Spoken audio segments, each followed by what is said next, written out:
The idea of infrastructure has always evolved to meet the aspirations of the American people and their needs. And it's evolving again today. We need to start seeing infrastructure through its effect on the lives of working people in America. Here's the thing about Joe Biden's $2 trillion infrastructure plan. People like it a lot.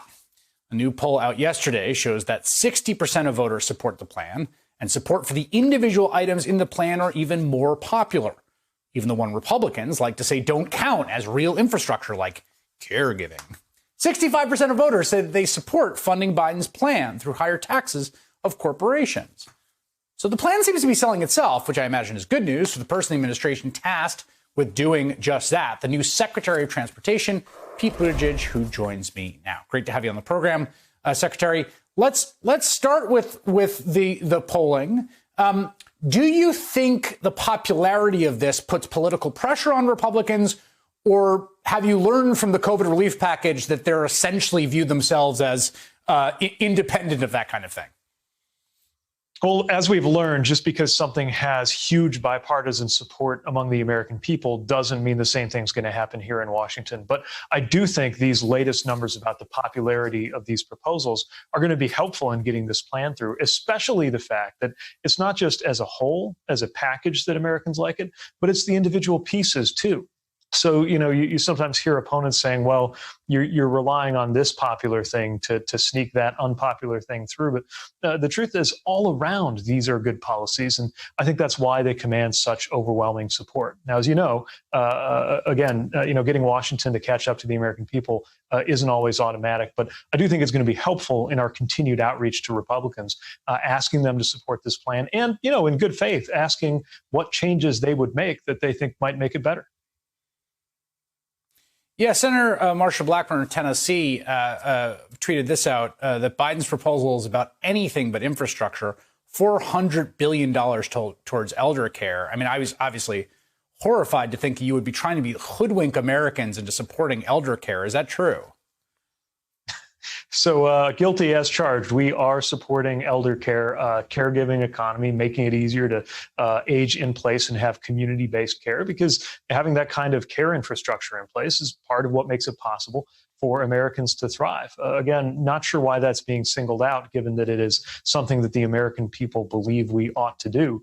But if somebody wants to put us on the spot defending that, that's a job I'm happy to take up. So let's talk about the more sort of, so there's a bunch of different aspects to this, but you're the Secretary of Transportation that looks over highway, the interstate highway system. There's a lot of concern, I think, and I've reported on this through the years, right, with particularly with climate activists, about the ways in which our infrastructure conceptions, the structure of the gasoline tax and highway construction and demands for that tends to lead to a lot more fossil fuel consumption, building more roads and producing more congestion. And that's been a trajectory we've been on for decades. How do you see this bill as changing that trajectory, or do you not? Do you see it as a sort of continuity with what we've done before? No, this is definitely a bill that looks to the future and recognizes the future isn't going to look exactly like the past. Look, every great infrastructure vision has done that, from the highway system under Eisenhower back through the Transcontinental Railroad under Lincoln, even back to the Erie Canal. It's always about imagining more possibilities and just recognizing change. You can't separate climate from transportation, because transportation is the single biggest sector contributing to greenhouse gases in our economy. To me, that just means we get to be the biggest part of the solution if we get it right. And the choices we make matter. There was a time when everybody really believed that the best way to deal with a congested road was to add more lanes. Sometimes that might be true, but it turns out sometimes you just get more cars and more congestion. So we got to create alternatives, make it easier to get around in a vehicle, but make it easier to get around without a vehicle. And that's a big part of what the American Jobs Plan does with the transit and other support. What do you think about the tax side of this? I mean, obviously, this is not.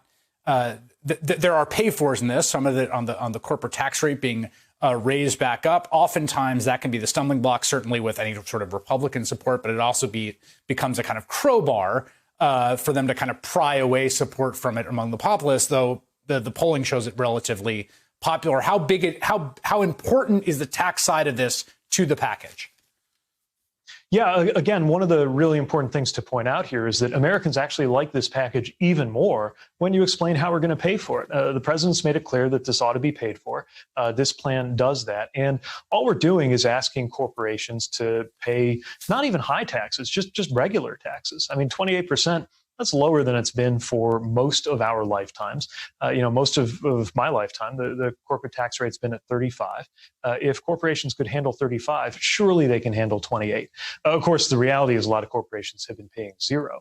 And so closing those loopholes is just as important as what's happening to the rate. Taken together, it's a fair way to pay for this plan. And I'll also say that the truth is, even though, of course, there are incentives to lobby against it, if a company's benefiting from those loopholes, the truth is business is going to benefit from a more competitive economy with good infrastructure, just like all of us are going to benefit from it, because it's going to make us stronger. Hey, thanks for watching our YouTube channel. You should know that you can follow today's top stories and breaking news and catch up on your favorite MSNBC shows all in one place. Download the NBC News app today.